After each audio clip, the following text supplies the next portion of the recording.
গতকাল রাত আনুমানিক 12:30টার সময় বিজিবি কর্তৃক আমাদের জানানো হয়েছে যে 13 জন নাগরিককে পুশ ইন করা হয়েছে বাংলাদেশে।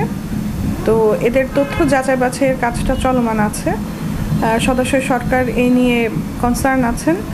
তথ্য যাচাই বাছাই অন্তে আমরা আসলে পরবর্তী আইনগত ব্যবস্থায় যাব যে তাদেরকে আমরা কোথায় রাখবো বা কী করা হবে। তারা এখনও বিজিবির আওতায় আছে। তারা তাদের কে নিয়ে তাদের তথ্য, তারা আলটিমেটলি কোথাকার নাগরিক, কোথায় তাদের জন্মস্থান, এই বিষয়গুলো আমরা তাদের কাছ থেকে প্রাপ্ত তথ্য এবং ডকুমেন্টসের ভিত্তিতে আমরা এগুলো যাচাই করছি।